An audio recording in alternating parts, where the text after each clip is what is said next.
আসসালামু আলাইকুম। আমরা সৌদি আরব প্রবাসী। তো মক্কা হারাম শরীফ থেকে একবারে চিঠি দিয়েছে বাংলাদেশে এক ভাইকে। মক্কা হারাম শরীফের ভিতরে কাজে নিয়ে কি ঘটনা ঘটে ওই ভিডিও থেকে একটু শুনুন সবাই। ভিডিওর লাস্টে বলা হবে আসলে কি কথাগুলো সত্য কিনা, আর সত্য কিনা যারা মক্কা হারাম শরীফে কাজ করেন এবং কাজে কর্মরত আছে ওরাও একটু কমেন্টে জানাই যাবে আসলে বিষয়টা।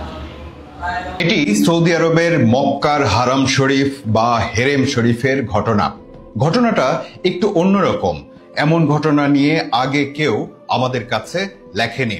সেই হেরেম শরীফে কাজ করতে গিয়ে এক প্রবাসী বাংলাদেশীর যে অভিজ্ঞতা হয়েছে সেটাই তিনি তুলে ধরেছেন আমাদের কাছে। এত পবিত্র একটা জায়গাতেও এমন কাজ হতে পারে সেটা হয়তো কখনো আমাদের চিন্তাতেও আসে না। চলুন চিঠিতে চলে যাই। ভাই, সালাম নেবেন। আমি মক্কায় হেরেম শরীফে ক্লিনার হিসেবে কাজ করি। এখানে টাকার বিনিময়ে ভালো জায়গায় ডিউটি দেয়া হয়। টাকা না দিলে ভালো জায়গায় ডিউটি মেলে না। এই বিষয়ে আপনার সাথে কথা বলতে চাচ্ছি। আমার নামটা প্রকাশ করবেন না, কারণ প্রকাশ করলে আমি সমস্যায় পড়ে যাব। আমি 5 লাখ টাকা খরচ করে সৌদিতে এসেছি। দালাল বলেছিল 15 মাসের আকামা দেবে, কিন্তু এখানে আসার পর 3 মাসের ইকামা দেয়। রিয়াদে 6 মাস বেকার বসেছিলাম। দেশ থেকে কিস্তি তুলে টাকা এনে খেয়েছি। তারপর এক দালালকে 200 রিয়াল দিয়ে মক্কায় হেরেম শরীফে ক্লিনার হিসেবে কাজ নেই। কেউ কেউ আবার এই কাজের জন্য দালালকে 1000 রিয়াল পর্যন্ত দিয়েছে। এখন হেরেম শরীফে কাজ করলেও কিন্তু আমার বাংলাদেশ থেকে টাকা এনেই চলতে হয় মাঝে মাঝে, কারণ এখানে আমার হাদিয়া পাই না ঠিক মতো। হাদিয়া পেতে হলে সুপারভাইজারকে ঘুষ দিতে হবে। যদি আমি মাঠে কাজ নেই তাহলে ঘুষ দিতে হবে 1000 রিয়াল। যদি কাবার গেটে কাজ নেই তাহলে দিতে হবে 1500 রিয়াল। যদি টয়লেটে কাজ নেই তাহলে দিতে হয় 800 রিয়াল। প্রতি মাসে আমার খাওয়া খরচ 300 রিয়াল, রুম ভাড়া 300 রিয়াল, মোবাইল ফোনের খরচ 120 রিয়াল, আকামার জন্য 500 রিয়াল। সব মিলিয়ে মাসে 1220 রিয়াল খরচ আছে আমার। এইবার বলেন, 600 রিয়াল বেতন পেয়ে 1220 রিয়াল যদি খরচ হয় তাহলে বাড়ি থেকে টাকা না এনে উপায় কি? যারা হেরেমে নতুন তাদের দিয়ে সব সময় কাজ করায়, আর যারা সুপারভাইজারদের ঘুষ দিতে পারবে তারাই হাদিয়া পাওয়ার সুযোগ রাখে। হেরেমের সুপারভাইজাররা সবাই পাকিস্তানি। টাকা দিলে তারা ভালো জায়গায় ডিউটি দেয়, না হলে সব সময় কাজ করাতে থাকে।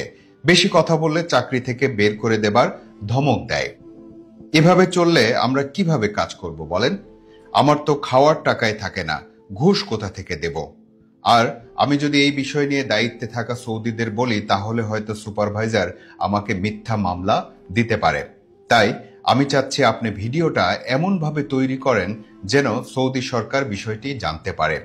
মক্কার মতো জায়গায় যদি এইভাবে চাঁদাবাজি চলে তাহলে ব্যাপারটা দুঃখজনক।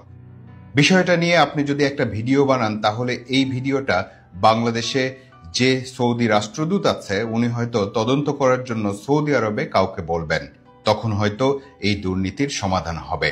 হেরেম শরীফের সুপারভাইজাররা এত ঘুষ খায় যে শয়তানও হয়তো এত ঘুষ খেতে পারে না। আমাদের বিশ্বাস ওই হেরেম শরীফ বা মসজিদুল হারাম এলাকায় আরো অনেক বাংলাদেশী পরিচ্ছন্নতা কর্মী হিসেবে কাজ করেন। তারাও হয়তো বলতে পারবেন এমন ঘটনার সত্যতা কতটুকু। চিঠি যিনি পাঠিয়েছেন তার প্রত্যাশা আমরা ঘটনাটা তুলে ধরলে হয়তো তা কোনো না কোনো সংশ্লিষ্ট কর্তৃপক্ষের নজরে আসবে এবং ঘটনা তদন্ত করে উপযুক্ত ব্যবস্থা নেওয়া হবে। সেটাই যেন হয়। আপনারা যারা এই ভিডিও দেখলেন তাদের কারো যদি সংশ্লিষ্ট কর্তৃপক্ষ পর্যন্ত এই ঘটনা পৌঁছে দেওয়ার কোনো সুযোগ থাকে তবে সে পদক্ষেপ নেয়ার আহ্বান জানাচ্ছে।